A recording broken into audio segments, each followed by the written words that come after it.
কোনো রকমের লৌকিকতা প্রদর্শনী এটা মূল মাকসাদ না। মাকসাদ একটাই, যত বেশি সম্ভব আল্লাহর কথা হওয়া।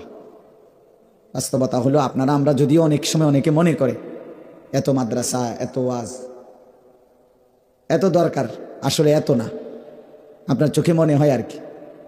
কিন্তু আপনি শুধু ইনসাফের সাথে যদি দেখেন গুনার আয়োজন কি পরিমাণ, তাইলেই বুঝবেন এই সমাজের ঘরকে ঘর গুনার আয়োজন খুব বেশি, নেকির আয়োজন খুব কম। টেলিভিশন নাই কয়টা ঘরে, টেলিভিশন দেখে না প্রতিটা ঘরে কয়জন, হাতে হাতে মোবাইল নাই কয়জন।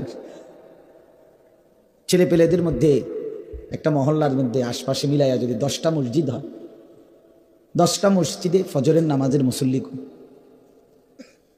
10 জন করে 100 জন তো হবে না।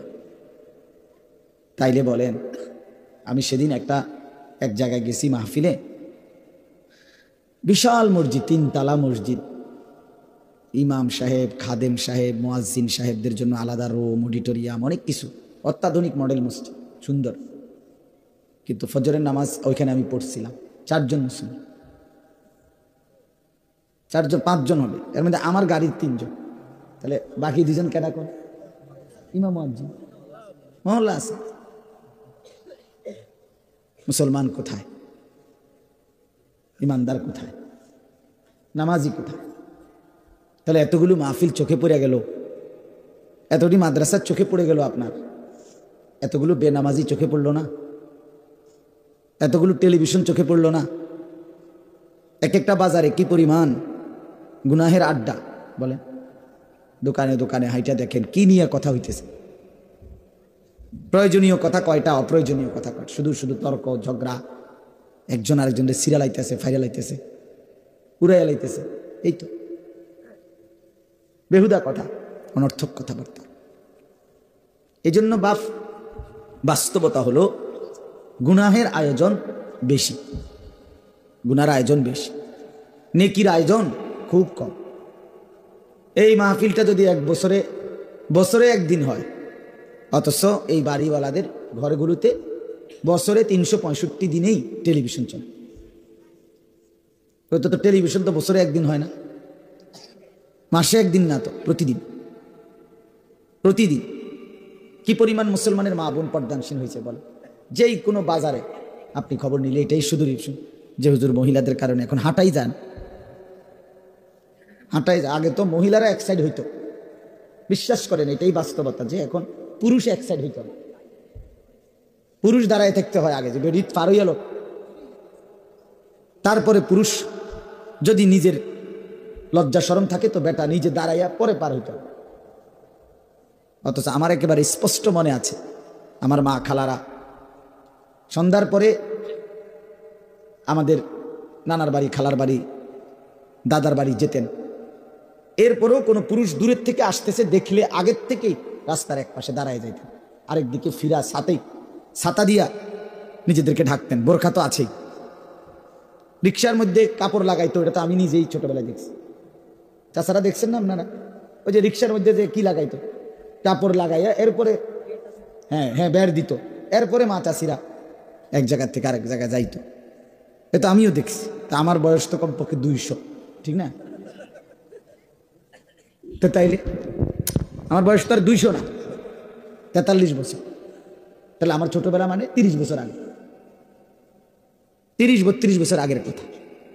তো এই জন্য বললাম কি পরিমাণ মা বোন বেপর্দা, বলো কি পরিমাণ মা বোন বাজারে মার্কেটে ঘুরতেছে। তো এই জন্য গুনাহের আয়োজন বেশি, আল্লাহর নাফরমানির ইন্তজাম বেশি। একটা টেলিভিশনে একটা চ্যানেল না, মনে 100টার উপরে চ্যানেল, আরো বেশি হয়। এই ভারতীয় অসভ্য চ্যানেল তো শত শত, ইন্ডিয়ান চ্যানেল কুরুচিপূর্ণ, যেখানে কোনো শিক্ষণীয় কিচ্ছু নেই। সবগুলো চ্যানেলের মূল মাকসাদ ইন্ডিয়ান, অসভ্যতা, নোংরামি, মানুষের মধ্যে অশ্লীলতা, আর কিছু আছে পারিবারিক অশান্তি কিভাবে তৈরি হয়, স্বামী স্ত্রীর ঝগড়া, শ্বশুর এবং বউয়ের ঝগড়া, দেবর ননদের সাথে ঝগড়া কেমনে, এই সব নিয়ে শেখানো হয় প্র্যাকটিক্যাল। তাইলে বাবা কি পরিমাণ গুনাহের আয়োজন। এজন্য বললাম বাস্তব কথা এটাই, গুনাহের ইন্তজাম বেশি, নেকির ইন্তজাম কম। আমারে বলার পরে আমি খুব খুশি চিত্তে বলছি, ঠিক আছে 10 জনই শুনুক আর 100 জন শুনুক, এটা মূল বিষয় না। আপনারাই শুনলেন, মহল্লার মানুষ শুয়ে শুয়েই শুনলো। কেউ অনেক মা বোন আছে বাড়ির উঠানে, ঘরে হয়তো নিরিবিলি শুনতেছে, আলহামদুলিল্লাহ। তো 10 জনই শুনুক, 5 জনই শুনুক। একটা মাহফিল দিয়ে যদি সারা বাংলাদেশ শুনাইতে হয় এ তো জরুরি না, তাহলে বাকি মাহফিলওয়ালারা তো আয়োজন করবো কেমনে? তাহলে এই মাহফিল এটা দিয়েই তো সারা বাংলাদেশ শুনাইতে হবে, এটা জরুরি না। মাহফিলের কি আর অভাব পড়ছি না? আমরা এত মাহফিলে কই যাই? তাইলে এটা কোনো সমস্যা না, সংখ্যা মূল বিষয় নয়।